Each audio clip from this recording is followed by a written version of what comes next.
Hello students. So in the last video we discussed about the arms control treaties between USA and USSR. Okay, in this video we are going to discuss about challenges to bipolarity. कि जो bipolar world बन गया था बच्चों, एक USA का और दूसरा पोल था यूएसएसआर का, इसको चैलेंज कहाँ से मिला? ठीक है, तो देखते हैं. The countries which did not join USA led alliance and USSR led alliance. ठीक है, तो जो अलायंस, जो ग्रुप यूएसए लीड कर रहा था और जो ग्रुप यूएसएसआर लीड कर रहा था, ठीक है, तो जो कंट्रीज बचे थे उनके पास तीन ही ऑप्शन थे. या तो आप इस ग्रुप को ज्वाइन कीजिए, या तो दूसरे इस यूएसएसआर लेड ग्रुप को ज्वाइन कीजिए, या तीसरा not to join any alliance. ठीक है, ये तीन ही ऑप्शन बच रहे थे. ठीक है, तो अब देखते हैं कि ये ऑप्शन कहाँ से आया, किसने दिया और किसने बनाया. ये तीसरा जो ऑप्शन है हमारा ये. ठीक है, और इसकी जरूरत क्यों हुई. ठीक है, तो यही तीसरा ऑप्शन जो है बच्चों वो आता है नॉन अलाइंड मूवमेंट बनकर. ठीक है, नॉन अलाइनमेंट मूवमेंट भी बोलते हैं. ठीक है, बैकग्राउंड देखते हैं क्या क्यों जरूरत था ये. तो हुआ ये कि 1945 के बाद जब सेकेंड वर्ल्ड वॉर खत्म हो गया, उसके बाद डीकोलोनाइजेशन का प्रोसेस स्टार्ट होता है बच्चों. डीकोलोनाइजेशन मतलब ये कि जैसे कि इंडिया भी क्या थी, कॉलोनी थी, जिसपे कि दूसरी जो एक कंट्री थी जैसे ग्रेट ब्रिटेन, यूके, वो हमारे ऊपर रूल कर रही थी. तो हम क्या थे, कॉलोनी थे. तो डीकोलोनाइजेशन का मतलब होता है कि कंट्री को फ्रीडम मिलना और, ठीक है, जो उस पर रूल कर रहे थे दूसरी कंट्री वो चले जाते हैं यहाँ से. ठीक है, तो ये प्रोसेस होता है डीकोलोनाइजेशन, है ना, कि कंट्रीज को फ्रीडम मिलने की जो प्रोसेस है. ठीक है, तो इंडिया को कब मिली, 1947 में. तो वही बोलेंगे कि डीकोलोनाइजेशन इंडिया का कब हुआ, 1947 में. तो यहाँ पे ज़्यादातर देखिए अफ्रीका और एशिया, ठीक है, यहीं पे कॉलोनाइजेशन हुआ था. ठीक है, और साउथ अमेरिका में भी हुआ था, लेकिन ठीक है ज़्यादा कंट्रीज यहाँ पे हैं जिन पे हुआ था. ठीक है, तो यहाँ पे देखते हैं कि कौन सा कंट्री कब वो हो रहा था, फ्री हो रहा था. ठीक है, तो कलर के हिसाब से देखते हैं, ये बता रहे हैं. ठीक है, कॉलोनियल एफिलिएशन बिफोर 45. तो सेकेंड वर्ल्ड वॉर के पहले देखिए कि कौन कौन ये जो कंट्री हैं वो किस कॉलोनी के अंदर थे. जैसे कि ये थोड़ा सा पिंक में जो लग रहा है वो ब्रिटिश के अंदर थे. ठीक है, ये भी ब्रिटिश, ये भी ब्रिटिश, ये भी ब्रिटिश, है ना, जो भी ये कलर दिख रहा है. ये बेल्जियम के अंदर थे. ठीक है, ये जापानीज था. ठीक है, थोड़ा सा ये जैसे कि ये ताइवान, और ये अमेरिकन्स थे. ठीक है, तो ये देखिए कि इंडिपेंडेंट कंट्रीज जो है वो बहुत कम थे, है ना, एशिया और अफ्रीका में. ठीक है, ज़्यादातर किसी न किसी कंट्री के कंट्रोल में थे, यूरोपियन कॉलोनियल पावर के अंदर. ठीक है, तो धीरे धीरे कंट्रीज इंडिपेंडेंट होने लगे. ठीक है, और उनको ये लगने लगा कि अभी हमें आज़ादी मिली ही है, और उसके बाद फिर से जो है वर्ल्ड दो भागों में बट गया है ना, यूएसए यूएसएसआर. तो पता चले कि ये दोनों इतने सुपर पावर हैं और हमें आज़ादी मिली है, हम किसी का ज्वाइन कर लें ग्रुप, तो कहीं पता नहीं चले कि हमारी आज़ादी फिर से चली जाए, है ना, क्योंकि ये कंट्री इतने पावरफुल हैं कि वो हम पे फिर से अपनी मनमानी करने लगेंगे कि तुम ये करो वो करो. ठीक है, तो इसी से बचने के लिए, है ना, so the non-alignment movement gave the newly independent countries a way of staying out of the alliance. तो इनके पास कोई ऑप्शन नहीं था. ठीक है, तो उसी समय जो है ये नॉन अलाइनमेंट मूवमेंट की कल्पना की गई कि एक ऐसा ग्रुप बनाया जाए जो नॉन अलाइंड, मतलब किसी के साथ ना हो, कोई ग्रुप ज्वाइन ना करे, ना तो यूएसए का ना तो यूएसएसआर का. ठीक है, तो उस समय जो ये कंट्रीज इंडिपेंडेंट हो रहे थे, जिनको फ्रीडम मिलती जा रही थी, उनको एक ऑप्शन मिला. ठीक है, एक बचाव का, कि हम दोनों ग्रुप ज्वाइन ना करके अलग भी रह सकते हैं, एक अपना एक अलग ग्रुप बना के. ठीक है, नॉन अलाइंड कंट्रीज का. ठीक है, जो कंट्रीज किसी ग्रुप को सपोर्ट नहीं करेगी, ना तो यूएसए वाले ग्रुप को ना तो यूएसएसआर वाले ग्रुप को. ठीक है, तो इसी मूवमेंट को बोलते हैं नॉन अलाइंड मूवमेंट. ठीक है, आगे देखते हैं कि कौन कौन से वो पर्सनालिटी थे जिन्होंने इस मूवमेंट को आगे बढ़ाने में काम किया. ठीक है, तो ये 5 हैं. एक है हमारे first prime minister of India Jawaharlal Nehru, दूसरे हैं टीटो, एंड तीसरे हैं गमाल अब्देल, ये इजिप्ट के उस समय प्रेसिडेंट थे. सुकार्नो एंड ख्वामे नेक्रुमा, ठीक है, ये केन्या के थे।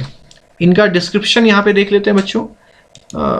जवाहरलाल नेहरू के बारे में तो आपको पता ही है, ठीक है, हमारे फर्स्ट प्राइम मिनिस्टर थे। इन्होंने इंडिया के फ्रीडम स्ट्रगल में जो है काफ़ी अपना योगदान दिया, ठीक है, न्यूक्लियर वेपन के खिलाफ थे, ठीक है, और ये यूगोस्लाविया के थे, यूरोप में है यूगोस्लाविया, ठीक है, उसके प्रेसिडेंट थे टीटो।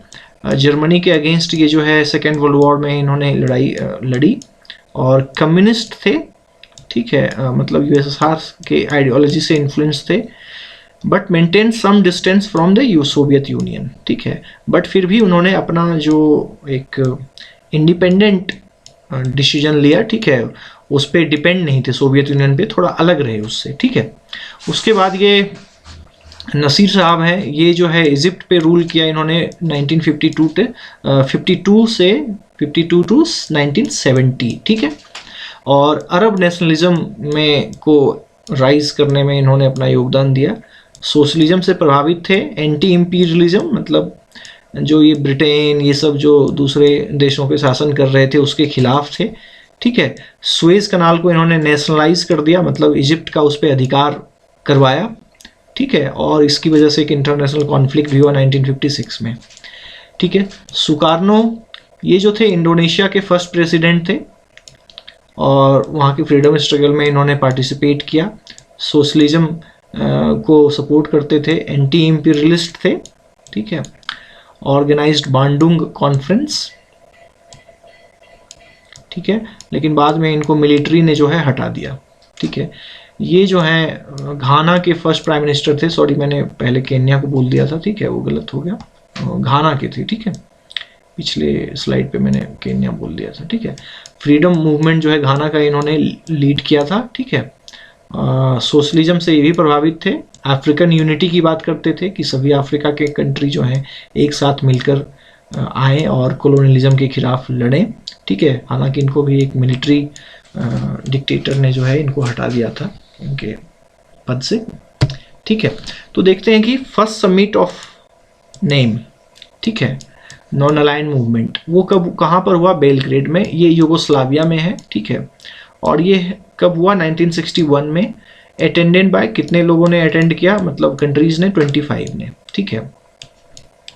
1961 में ये कैसे हुआ, क्या क्या किसकी वजह से ये पॉसिबल हुआ? नेम का first summit, cooperation among this 5 countries, ये जो 5 कंट्रीज की बात हमने की इधर, ठीक है, ये इनके कोऑपरेशन की वजह से हो पाया, ठीक है। दूसरा, growing cold war tension and स्वाइडिंग एरिनाज, कोल्ड वॉर का टेंशन जो है काफ़ी ज़्यादा बढ़ रहा था, जिसकी वजह से इन कंट्रीज़ ने के लीडर्स ने जो है डिसाइड किया कि नहीं, हमें एक कुछ ना कुछ एक अल्टरनेटिव प्लेटफॉर्म तैयार करना पड़ेगा, ठीक है।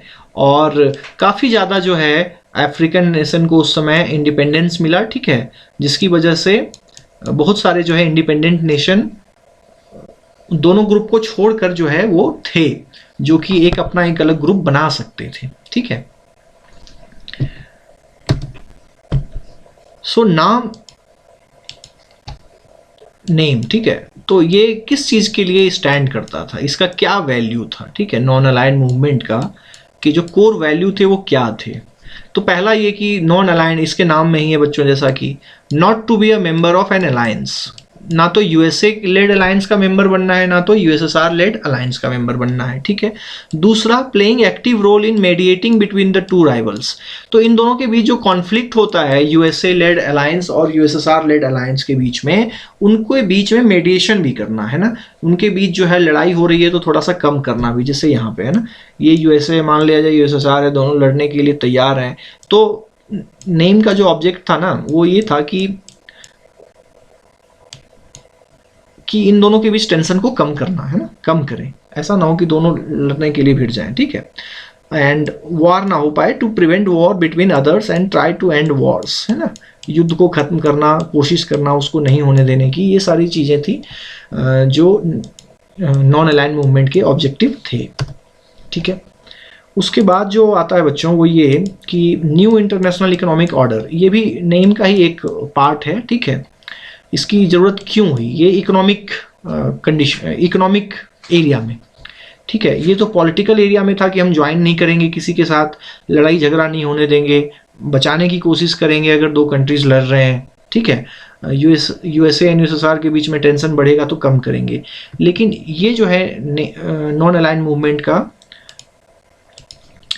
इकोनॉमिक एरियाज में जो है एक प्रपोजल था कि हम एक न्यू इकोनॉमिक ऑर्डर बनाएं, न्यू इंटरनेशनल इकोनॉमिक ऑर्डर। इसका मतलब क्या है कि जो most of the non aligned countries थे वो लीस्ट डेवलप्ड कंट्रीज थे, ठीक है, वहाँ पे इकोनॉमिक डेवलपमेंट काफ़ी कम था, ठीक है, और इनके लिए चैलेंजेस क्या थे कि इकोनॉमिक डेवलपमेंट करना इन कंट्रीज़ के लिए जिनको नया नया फ्रीडम मिलता जा रहा था सेकेंड वर्ल्ड वॉर के बाद, and to lift their people out of poverty. तो ये कैसे किया जाए, क्यों? क्योंकि तब तक है ना 1945 के बाद भी जो है जो इंटरनेशनल इकोनॉमिक सिस्टम है ना वो कहीं ना कहीं डेवलप्ड कंट्रीज़ के द्वारा कंट्रोल किया जा रहा था। उसमें जो है डेवलपिंग कंट्रीज़, जो ये लीस्ट डेवलप्ड कंट्रीज़ थे, जो नए नए फ्रीडम जिनको मिलता जा रहा था वो एमर्ज होते जा रहे थे, बनते जा रहे थे, और उनके डेवलपमेंट के लिए जगह कम थी, है ना, उनके डेवलपमेंट की बात कोई नहीं कर रहा था, ठीक है, और उसी को लेकर जो है ये न्यू इंटरनेशनल इकोनॉमिक ऑर्डर की बात की गई, ठीक है। ये क्या था? अ प्रपोजल था, was a set of proposal put forward during, कब दिया गया? 1970s के डेकेड में दिया गया, बाय सम डेवलपिंग कंट्रीज जो कि मेंबर थे नेम के भी, और United Nations Conference on Trade and Development UNCTAD को दिया गया to promote their interest. Developing countries और लीस्ट डेवलप्ड कंट्रीज के इंटरेस्ट को प्रमोट किया जाए, and this order was demanded by, ठीक है, किसने डिमांड किया इसका? Non aligned movement. Non aligned movement ने ही इसका डिमांड किया कि ऐसा इकोनॉमिक सिस्टम बनाया जाए, ठीक है, जिसमें कि developing countries, least developed countries के जो कुछ फायदे हैं उनकी बात की जाए, उनको डेवलप करने की बात की जाए, उनको आर्थिक रूप से थोड़ा आगे बढ़ाने की बात की जाए, ठीक है। तो उस रिपोर्ट में यही सारी कुछ चीज़ें थी। अंकटाड ने जो है ये रिपोर्ट 1972 में निकाला, और इसका टाइटल क्या था? Towards a new trade policy for development, कि ट्रेड, एक नया ट्रेड पॉलिसी बनाया जाए डेवलपमेंट के लिए, ठीक है। उसमें क्या क्या थे? मेन प्रपोजल्स क्या थे?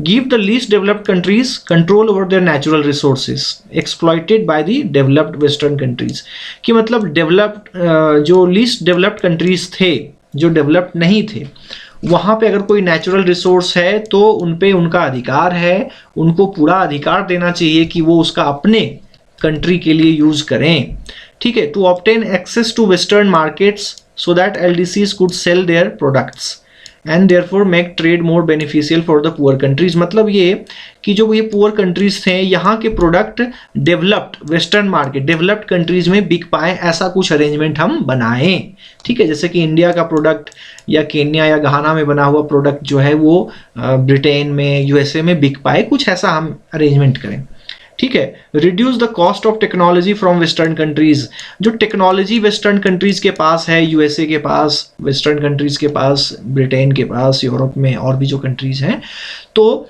वो जो टेक्नोलॉजी है हम डेवलपिंग कंट्रीज को दें, ये एलडीसी को दें, ठीक है, ये लीस्ट डेवलप्ड कंट्रीज को कम पैसे पे, है ना, उसके लिए ज़्यादा चार्ज ना करें, वो तो उन टेक्नोलॉजी का जो है हम थोड़ा सा कीमत कम लें। Provide LDCs with greater role in international economic institutions, तो जो इंटरनेशनल इकोनॉमिक इंस्टीट्यूशंस बने हुए थे उस समय, जैसे कि वर्ल्ड बैंक, आईएमएफ आज भी हैं, ठीक है, उसमें कहीं ना कहीं लीस्ट डेवलपमेंट कंट्रीज की बातों को सुना जाए, ठीक है, उसमें इंक्लूड किया जाए उनके डिसीजंस को, ठीक है। ये सारे प्रपोजल थे न्यू इंटरनेशनल इकोनॉमिक ऑर्डर में। लेकिन इसका परफॉर्मेंस कैसा रहा बच्चों? परफॉर्मेंस कुछ ज़्यादा सही नहीं रहा, ठीक है, ये प्रपोजल ही बन के रह गया। बाय लेट 80s जो है ये प्रपोजल सारे ख़त्म हो गए, ठीक है, इस कोई काम का नहीं रहा। क्यों? क्योंकि जो डेवलप्ड कंट्री तो काफ़ी शक्तिशाली थे, पावरफुल हैं, और उन्होंने ये सारे जो प्रपोजल थे उसको धीरे धीरे ख़त्म करवा दिया, ठीक है। तो इसका कुछ ज़्यादा फ़ायदा नहीं मिल पाया, ठीक है। जो नेक्स्ट वीडियो होगा बच्चों उसमें हम India and the cold war, कि कोल्ड वॉर के दौरान इंडिया का क्या रोल रहा और इंडिया को उससे क्या फ़ायदा हुआ, क्या नुकसान हुआ, ठीक है, इंडिया का क्या स्टैंड था कोल्ड वॉर पे, उसकी बात करेंगे, ठीक है। तो मिलते हैं आपसे नेक्स्ट वीडियो में, ठीक है। Thank you.